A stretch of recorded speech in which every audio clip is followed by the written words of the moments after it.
Willbur's Soot was exposed by his ex-girlfriend, and I have to be honest with you, the allegations are really weird. So to start, initially Shelby on stream talked about her past boyfriends. She didn't name Willbur, which isn't what's weird. In the VOD she mentions 2 of her exes, one of which essayed her, and the other was abusive and would bite her. Willbur did not essay her. I don't know who the other guy is, I'm not going to talk about him. So Twitter went rampant and put the pieces together that Willbur was the biter, and he would later release an apology, and everyone took issue with it. I'll get into that later though. Shelby would later stream her response and explained, it was Willbur. He was erratic, constantly contradicting himself.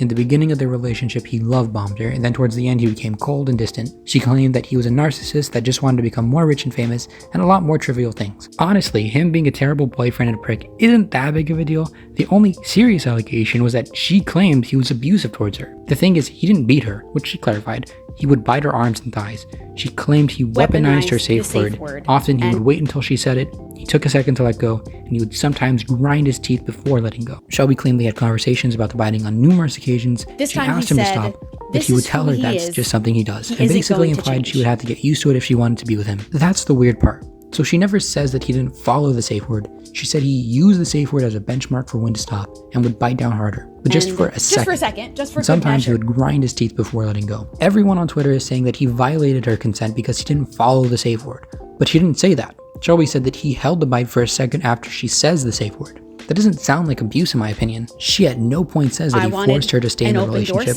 She wanted to be his friend. They lived oceans apart. They weren't married or living together full time. Being together would have been more work than being apart.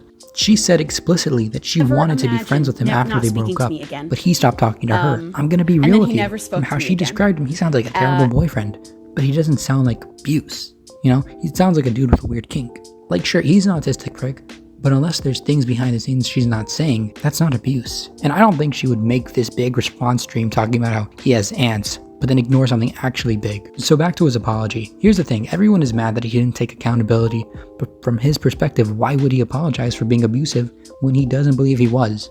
Like, he told her on numerous occasions, apparently, biting is something he does, she chose to stay. From his perspective, he took that as consent, and you can argue that that's wrong, but she said she was okay with the biting, and to add to that, if you set up a safe word, why would you apologize for waiting for the safe word? The thing is, abuse is strong wording. She said so herself. He was a bad boyfriend to her, yes, but being a bad boyfriend is not a crime. His friends have disavowed him, namely Tubbo, Rambo, this girl and that guy. Quackity didn't say much but announced Willbur's departure from QSMP. Nikki Niachu, a woman who has experienced real torture and abuse, sided against him. To compare what happened to Niachu to sometimes biting your ex-partner too hard, it's absolutely absurd. His career and reputation are forever destroyed because sometimes he bit his ex-girlfriend too hard. I'm not arguing you need to watch Willbur. If you don't like what was revealed about him, don't watch his stuff. I just feel it's important to clarify, being a bad boyfriend is not abuse.